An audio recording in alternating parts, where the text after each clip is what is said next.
This drone has run thousands of inspections, but what it saw today shouldn't exist. The thermal scan picked up a heat signature in a place no human could possibly reach.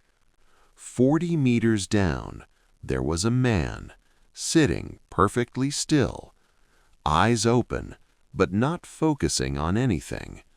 The helmet perfectly balanced on his lap. The problem isn't why he's sitting there. The problem is, how did he get there? The drone's sensor flags a physically impossible alert. The victim is sitting in a location that no human could reach or survive without a high-velocity impact, yet he remains in an eerie, undisturbed stillness. The dark silhouette of an OVI helicopter cuts through the gray clouds, descending toward the landing pad of the Geiranger hydroelectric facility. Elias Vane steps out, his eyes shielded by dark glasses, immediately surveying the sheer drop of the dam's concrete face. Nora follows, carrying a specialized LiDAR scanner that begins mapping the rock-to-body spatial relationship in real time. They walk to the edge of the observation deck. Nora deploys a tethered micro-drone to get a 360-degree view of the ledge. Elias leans over the railing, observing the friction wear on the rock surrounding the victim's boots. No scuff marks on the granite, Elias observes. If he had fallen or climbed, we'd see lateral abrasion on the soles. These boots look like they were placed there, not dragged. Nora's scanner reveals a 40-meter vertical distance. The updrafts at this specific coordinate are chaotic, swirling in a four-way vortex. Spatial scan complete, Nora says. His center of gravity is perfectly aligned with the ledge's midpoint. A natural fall from here would have overshot the shelf by 3 meters. They're approached by Hans Nielsen, the site foreman, who looks weary but helpful, offering them thermal blankets. It's a tragedy, agents. Eric was a veteran. He knew this dam better than anyone, Hans says, his voice steady and respectful. Elias watches Hans's eyes. They are clear, focused on the facility's safety. He shows no signs of the defensive posture common in early suspects. Hans hands Elias a digital clipboard. Here are the maintenance logs from the 11 p.m. shift. I've already flagged the anomalies for you. Nora examines the ground of the observation deck, looking for any signs of a struggle or drag marks near the railing. The deck is clean, Nora notes. Whatever happened without leaving a trace on the primary surface. Hans points to the turbine hall. The storm is coming. We should move inside to review the biometric data before the surge hits. Elias takes one last look at the body on the ledge, his mind already calculating the impossibility of the wind not moving that helmet. They move toward the heavy blast doors of the control center, the metal echoing with the sound of the rising fjord winds. Inside, the hum of the turbines creates a rhythmic, low-frequency vibration that vibrates in their chests. Elias and Nora stand before a massive digital wall in the control room, displaying the biometric access logs for the entire facility. Only 3 people have the Level 5 keys to the observation deck last night, Hans explains, pointing to the screen. The photos of the 3 employees appear: Eric, the victim, Lucas Thorne, maintenance, and Karine Volant, telemetry. Lucas Thorne is brought in. He's a mountain climbing enthusiast with a history of safety violations. He looks agitated, his hands stained with industrial grease. "I was in the lower pumps," Lucas snaps. "Check the cameras. I haven't been near the deck since Tuesday." Nora cross-references his statement with the ping on his smartwatch. The watch shows he was stationary for 2 hours in the pump room, Elias. Then comes Karine Volant, who is currently under internal review for leaking trade secrets. She is calm, almost bored. "Eric and I didn't get along," Karine admits. He was a stickler for rules, but I didn't push him off a cliff. My logs show I was at the telemetry desk the whole time. Elias turns to Hans.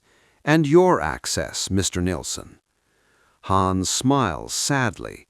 As foreman, I have master access, but I was in the supervisor's office, as the biometric door sensor can confirm. Elias examines the supervisor's door sensor. It's a proximity sensor. It records when a badge is near, not necessarily when the person enters. Nora identifies a discrepancy. The telemetry desk log has a 3-minute gap where no data was recorded. A glitch, Karine suggests. The storm interference is playing havoc with the sensors.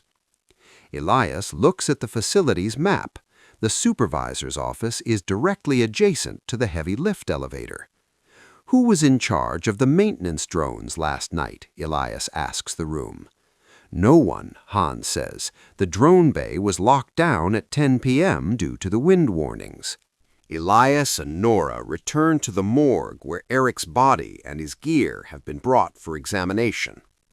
Nora uses a magnifying lens to inspect the metal surface of the safety carabiners on Eric's harness.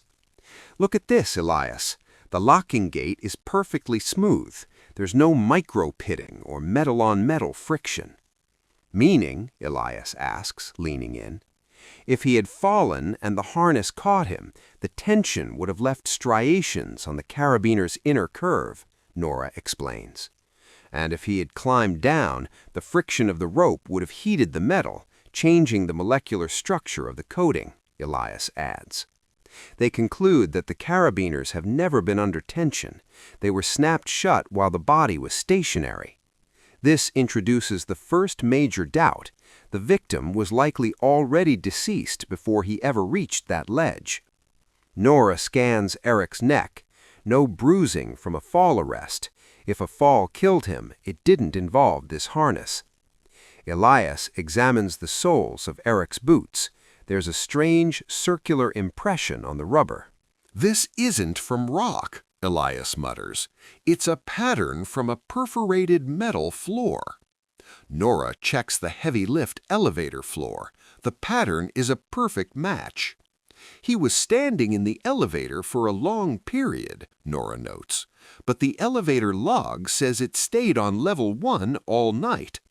Elias finds a trace of red hydraulic fluid on the edge of the harness. This is aerospec fluid, Nora says, after a quick chemical swab, used in high-pressure drone hydraulics or turbine actuators. The presence of this fluid on a safety harness used for climbing is a massive contradiction. Elias looks at the victim's back.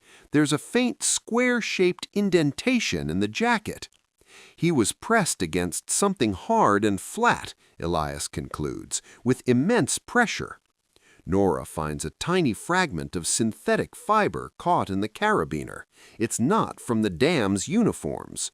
The evidence is building a picture of a mechanical intervention, but the how remains a physical impossibility given the ledge's location.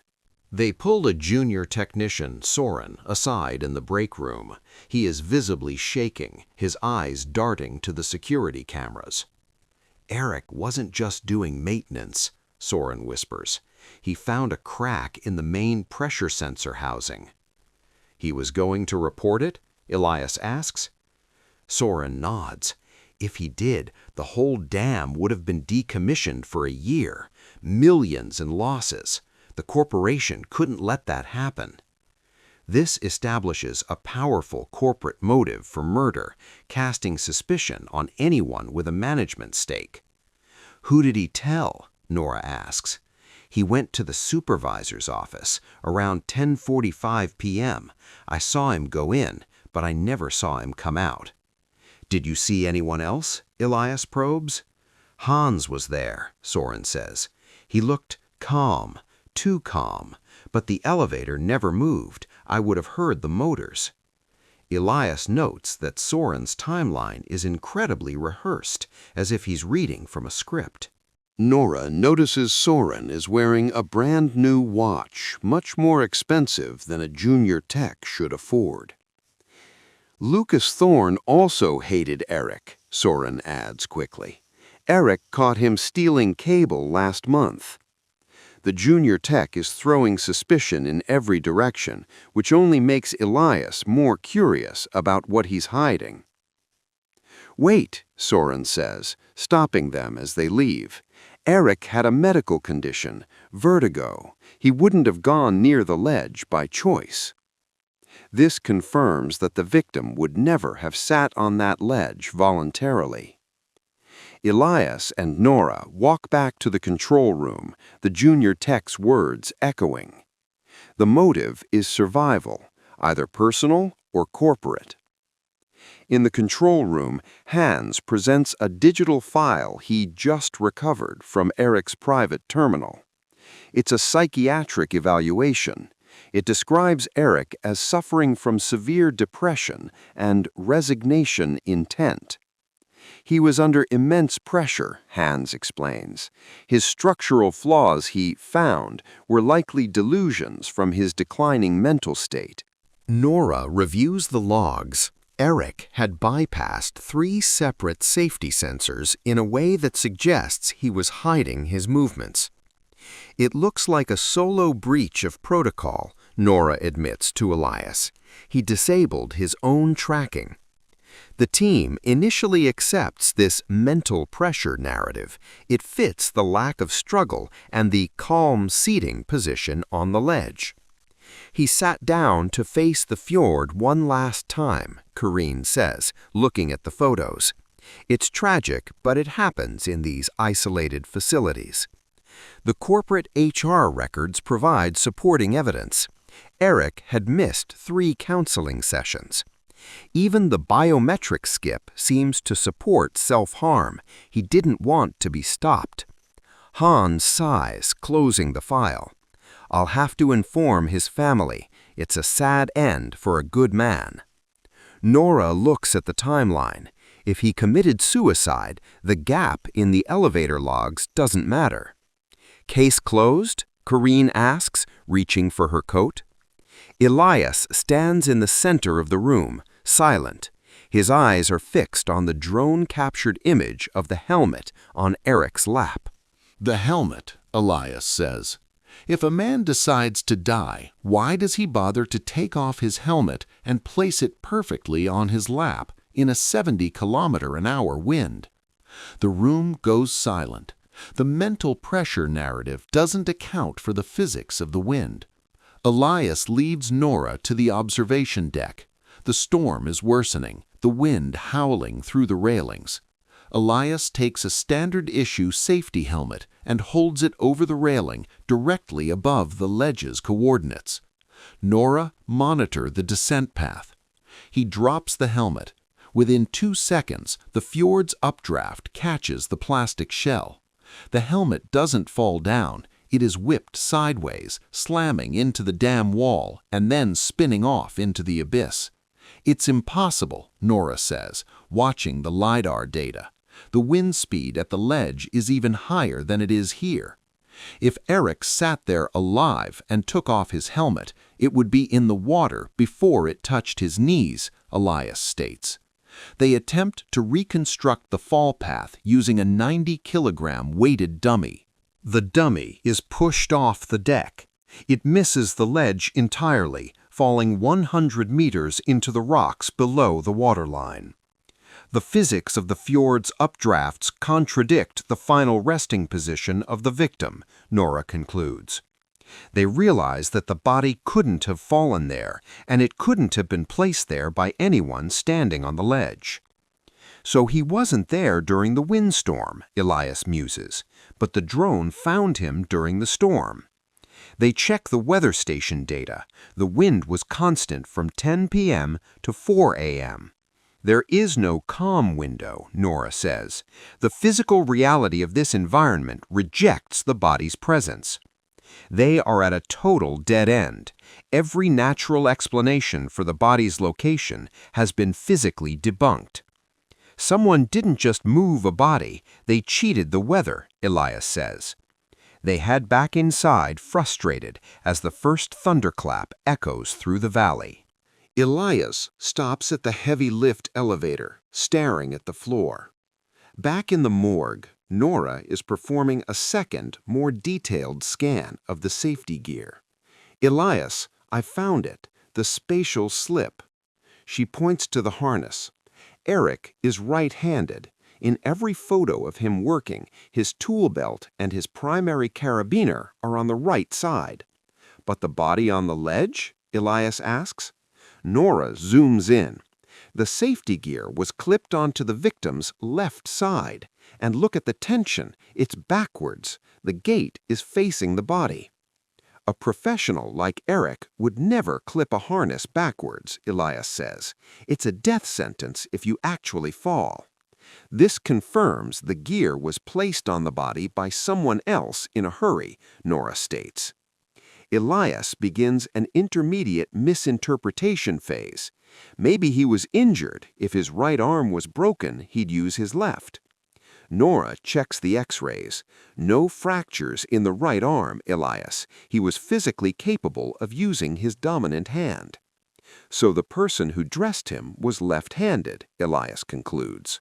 They watch Hans Nilsson in the control room as he signs a document. He uses his right hand. "Wait," Elias whispers. "Look at how he picks up his coffee mug." Hans reaches for his mug with his left hand. He adjusts his glasses with his left hand. He's a cross-dominant, Nora observes. He writes with his right, but his motor instincts are left-handed. Elias checks the biometric sensor on the supervisor's door office again. The sensor was triggered by a left-handed swipe, Elias notes from the angle of the reader's logs. The spatial slip is the smoking gun. The body was dressed by a man whose instincts overrode his logic in the heat of the crime. Nora finds a trace of the red hydraulic fluid on the left side carabiner. The killer was handling drone components while he was dressing the corpse, Nora says. Elias smiles. The physics didn't fail. The human instinct did. Now we just need the mechanism, Nora adds. They turn their attention back to the Aerocrane 12 drone blueprints. Nora begins rebuilding the 20 minutes between Eric's departure from the break room and the drone sighting.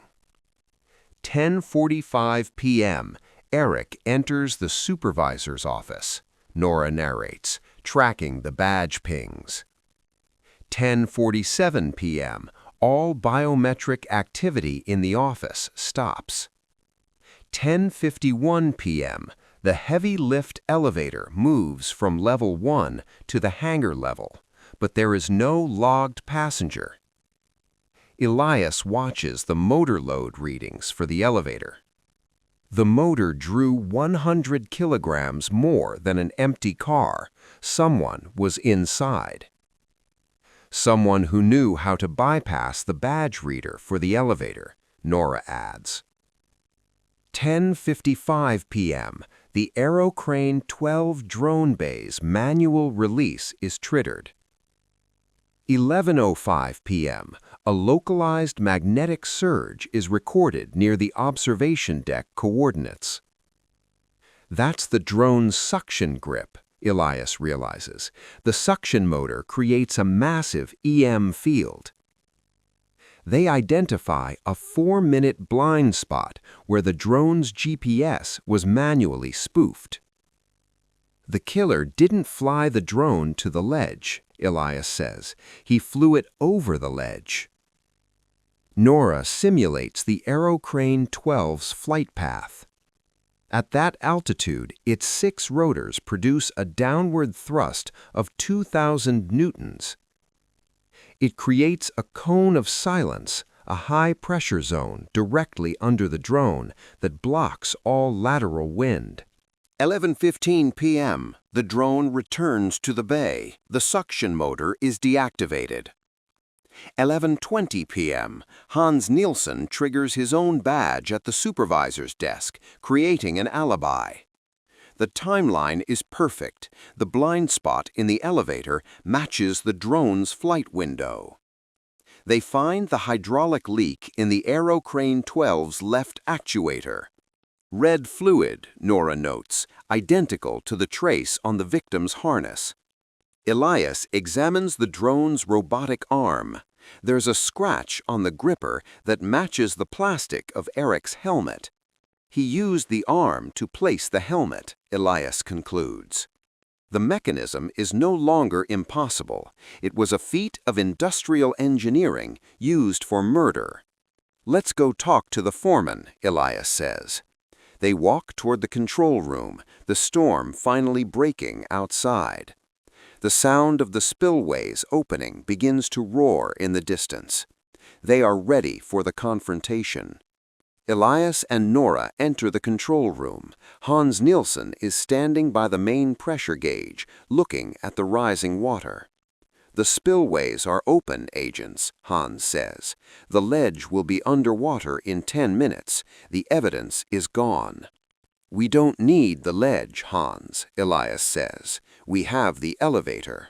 Hans stiffens but doesn't turn around. The elevator that didn't move all night? The elevator that drew 100 kilograms of power while empty, Nora counters. Hans turns, a calm smile on his face.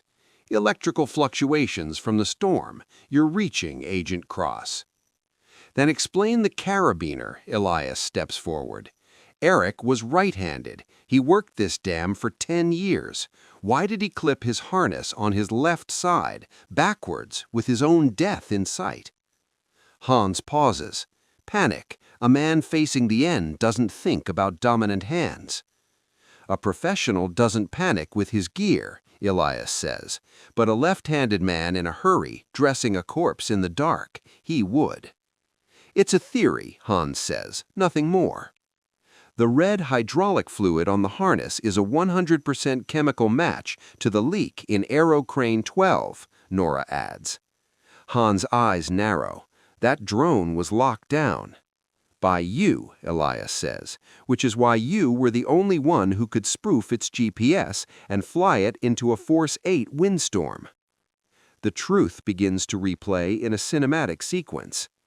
10:45 p.m. Eric is in the office, showing Hans the pressure sensor report.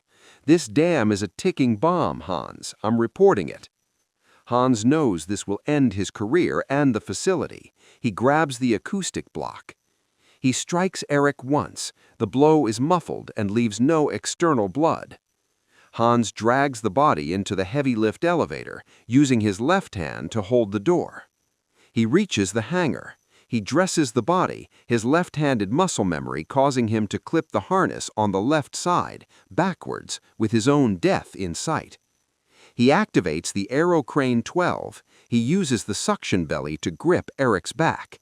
He pilots the drone manually into the storm. The massive drone acts as a windshield, creating a pocket of calm over the ledge. He releases the suction. The body slumps into the sitting position. While the drone is still blocking the wind, he uses the robotic arm to place the helmet on Eric's lap. He backs the drone away, the downward thrust pinning the helmet for a split second before the body's posture locks it in. Hans returns, wipes the suction pads, and returns to his desk. You thought the wind would hide the body, Elias says back in the present. But you forgot that the wind would have moved the helmet if you hadn't been there to block it. Hans looks at his left hand. He was going to destroy everything I built for a few cracks in the concrete. The cracks were real, Hans, Nora says, just like the mistake you made on that harness. Hans collapses into a chair as the local police enter the room. He doesn't resist. The logic of his own movements has trapped him. Elias and Nora walk out onto the deck as the sun begins to peek through the storm clouds. The aerocrane is seen being impounded by OVI technicians in the background. The case is closed.